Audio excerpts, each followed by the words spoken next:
Blanche-Neige et la couronne royale. Il était une fois une très belle jeune femme nommée Blanche-Neige qui vivait dans un pays lointain. Un jour, Blanche-Neige alla se promener dans les bois avec son fidèle cheval Prégo. Au bout d'un moment, comme Prégo était un peu fatigué, ils s'arrêtèrent pour se reposer sous un arbre. En s'asseyant, Blanche-Neige remarqua qu'il y avait de jolies fraises des bois juste à côté. Et elle se leva pour en cueillir.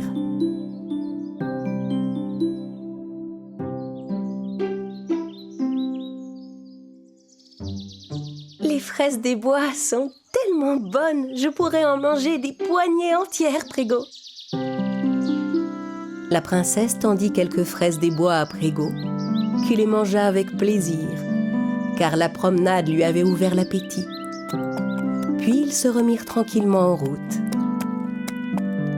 Au même moment, un peu plus loin dans la forêt, Grimhilde, qui était jalouse de la beauté de Blanche-Neige, se promenait aussi. Comme toujours, elle était accompagnée de son assistant maladroit, Dunkoff. Hé! Hé! Ma reine! Ça y est, la saison des fraises des bois est de retour. Regardez, je vous en ai cueilli. Idiot! Je me demande quand tu seras capable de quoi que ce soit. Grimhilde était venue dans la forêt pour y cueillir de quoi faire de nouvelles potions.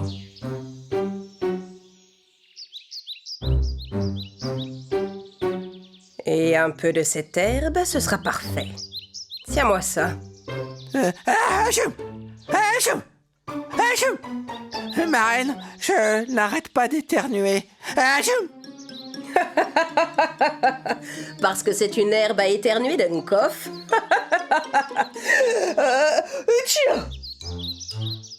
Grimhilde se protégea des effets de l'herbe à éternuer avec un petit geste magique. Tandis que Dunkoff, lui, continuait d'éternuer.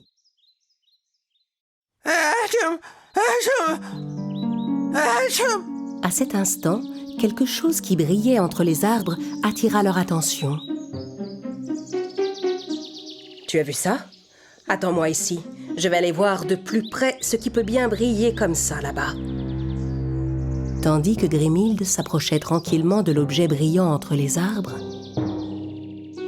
Blanche-Neige aperçut les mêmes reflets qui scintillaient un peu plus loin. Prégo, attends-moi ici. Je vais aller voir quelle est cette lueur étrange. Mais Prégo sentit soudain une odeur désagréable, comme un parfum âcre qui flottait dans l'air. Et il essaya de retenir Blanche-Neige. Ne t'inquiète pas, Prégo, il ne va rien m'arriver. Je vais juste jeter un œil. D'un côté, Blanche-Neige, de l'autre, la méchante Grimhilde, s'approchaient peu à peu de la lueur. Et en arrivant plus près de l'objet, elles se rendirent compte qu'il s'agissait d'une couronne en or. Une couronne en or? Hein? Ça alors? Encore toi, Blanche-Neige? Grimhilde? Grimhilde réagit plus vite que Blanche-Neige et s'empara de la couronne. C'est ma couronne, compris? Elle est à moi. Personne ne me la prendra. Non, Grimhilde, c'est une couronne royale magique. Seule une vraie princesse peut la porter. Quelle règle stupide! Se moquant des mises en garde, Grimhilde plaça la couronne sur sa tête. Mais rien ne se produisit. La couronne ne lui allait même pas. Eh bien, ça prouve seulement que c'est une simple couronne très ordinaire. Majesté, c'est parce que vous n'êtes pas une princesse, je crois. Comment? Répète un peu. Il a raison, Grimhilde. C'est une des règles du livre des princesses. Seule une vraie princesse peut utiliser les pouvoirs de cette couronne. Eh bien, si c'est comme ça, je vais garder cette couronne et tu ne profiteras jamais de son pouvoir, Blanche-Neige. Sur ces mots, Grimhilde s'éloigna en emportant la couronne. Curieuse de voir l'effet de la couronne, Blanche-Neige courut derrière elle. « Attends, si tu me donnes la couronne, je te révélerai le secret de ma beauté. » Quoi? Incroyable! Vraiment, Prégo, je ne mens jamais, pas vrai?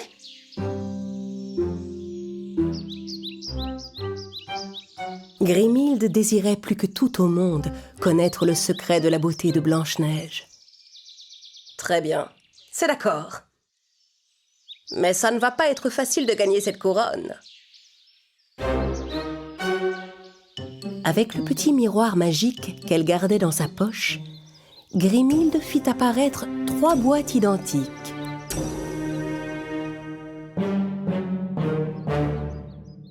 Elle plaça la couronne dans une des boîtes et fit tourner les 3 boîtes rapidement de manière à les mélanger. Je te laisse 3 chances, Blanche-Neige. Si tu n'arrives pas à trouver dans quelle boîte se trouve la couronne, alors tant pis pour toi, elle restera à moi pour toujours. Blanche-Neige observa attentivement les boîtes et choisit l'une d'entre elles. Mais ce n'était pas la bonne. Raté. La couronne était dans cette boîte. Il te reste encore 2 chances, princesse. Les boîtes furent à nouveau mélangées.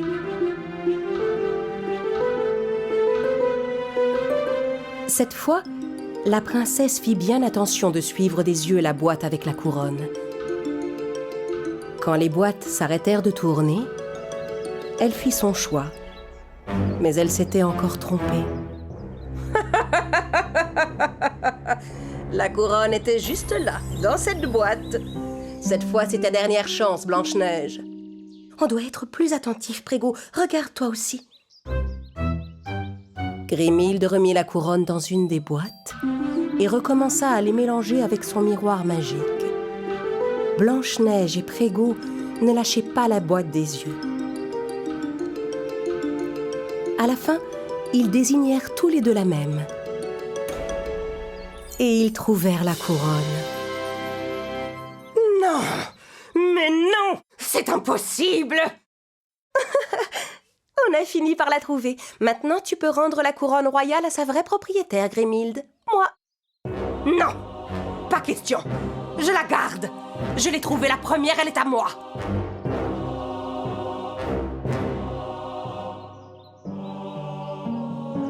Grimhilde reprit la couronne et lança une branche d'herbe à éternuer vers Blanche-Neige. Mais Prégo bondit vers la plante pour protéger la princesse et l'attrapa dans sa bouche. Bravo! Aussitôt, il se mit à éternuer.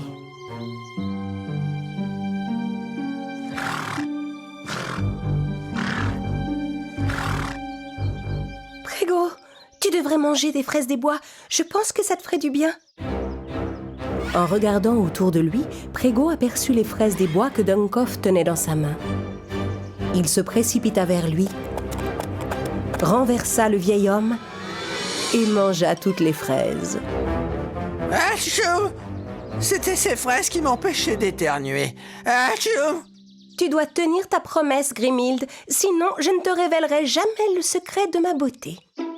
Grimhilde désirait tellement apprendre tous les secrets de la beauté de Blanche-Neige qu'elle finit par accepter de lui remettre la couronne.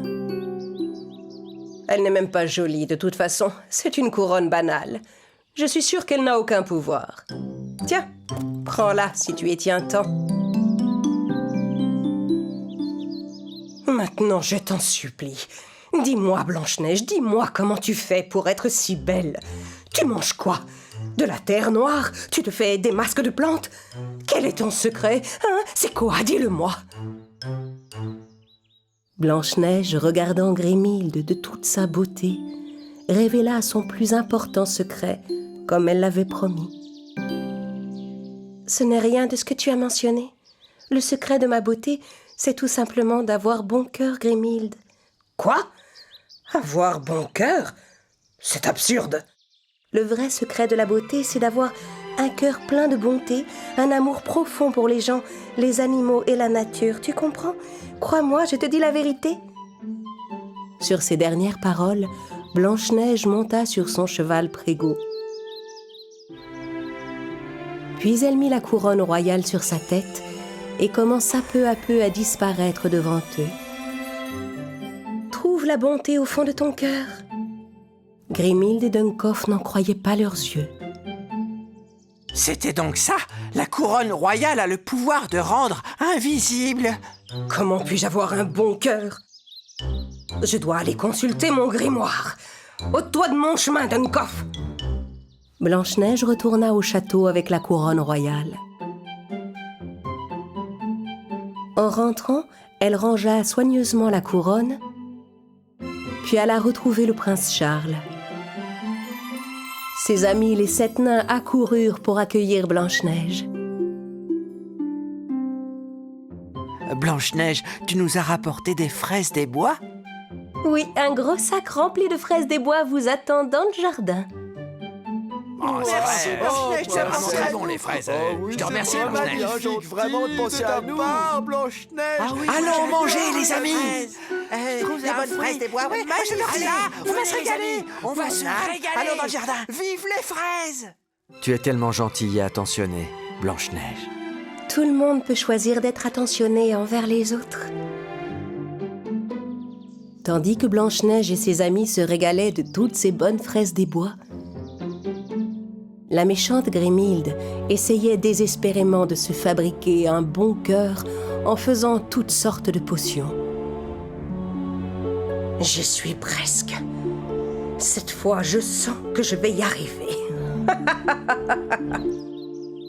Elle ne comprenait pas qu'aucun sortilège ne peut jamais remplacer une âme véritablement sincère, généreuse, bonne envers les autres.